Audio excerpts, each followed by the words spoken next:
In a vast, sun-scorched landscape near the Dead Sea, the relentless sun beat down on ancient cliffs and endless rocky expanses. Here, amidst winding canyons and rugged terrain, a young shepherd named Muhammad Adhib roamed with the simple responsibility of caring for his family's goat. One ordinary afternoon, as the air trembled with heat and the distant hum of dry wind whispered through crags and fissures, Muhammad's attention was captured by an unsettling realization. His beloved goat was missing. Frantic yet cautious, the adolescent shepherd retraced his steps along familiar paths. His heart pounded with worry as he scanned the golden earth for any sign of his lost companion. With each reverberating footstep, the landscape seemed to murmur secrets of a time long past. As Muhammad pressed forward, his eyes caught sight of a gaping fissure carved into the hillside, a cavern whose entrance lay half hidden by the natural contours of the terrain. Drawn by both necessity and curious intuition, he veered toward it, hoping it might shelter his wayward animal. Approaching the darkened mouth of the cave, he felt a mixture of trepidation and an inexplicable calling that urged him to explore further. In a moment of impulsive bravery tinged with youthful daring, he seized a small stone from the rocky floor and tossed it into the abyss. He strained his ears for the sound of its impact and heard a faint, hollow thud echoing back. That sound, markedly different from the expected clatter of stone against stone, hinted at hidden depths and secrets waiting to be unearthed. Compelled by both concern for his missing goat and a growing sense of intrigue, Muhammad returned to the cave, this time joined by his curious cousins. Together, with cautious steps and whispered conversations carried away by the winds, they ventured inside. The air within was cool and carried the silent weight of centuries. Amid the dim natural light, their eyes were gradually drawn to a series of tall, sealed clay jars that rested along the wall, as if placed there deliberately to safeguard their contents. When one jar shifted and cracked open, fragments of brittle scrolls, carefully wrapped in worn linen, tumbled out onto the dusty ground. In that quiet, charged moment, the young explorers unknowingly tapped into a legacy that would rewrite the history of an entire people. Within that dim cavern, the scrolls hinted at narratives of ancient laws, sacred hymns, and dazzling prophecies that had been hidden away for nearly 2,000 years. The inscriptions, which appeared to be written in Hebrew with subtle traces of enigmatic script, evoked a profound connection to traditions and beliefs that had long been relegated to scholarly whispers.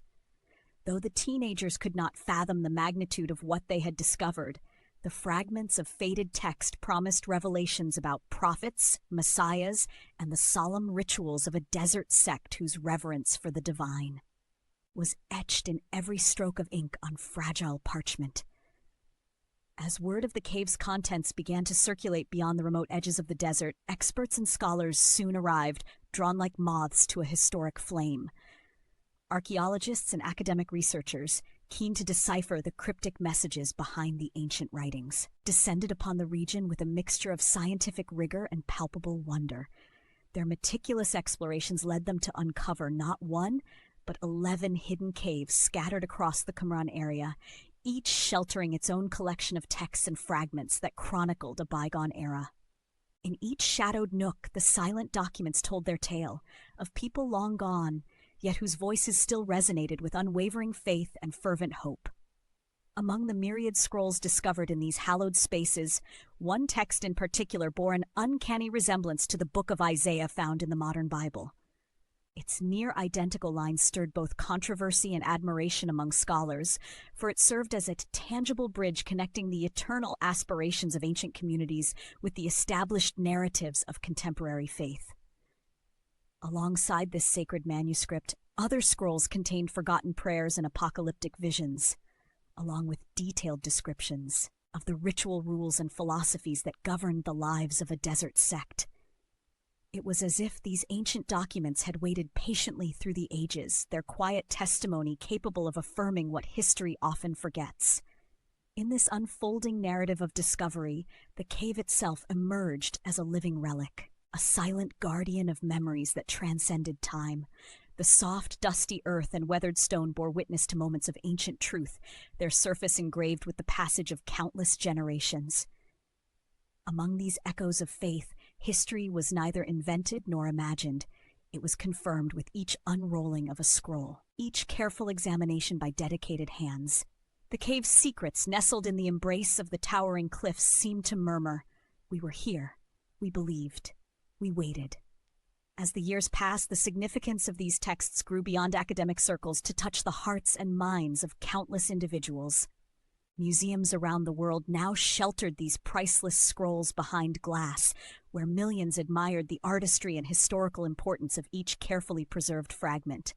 Yet, as the ancient texts were studied with renewed vigor and reverence, the memory of that day in the desert endured, a reminder that monumental truths are often discovered in the most unexpected places. Muhammad, the young shepherd whose simple quest for his lost goat led to an unparalleled archaeological marvel, never imagined that his unassuming discovery would one day alter the course of biblical studies and contribute to our understanding of a rich, shared human heritage.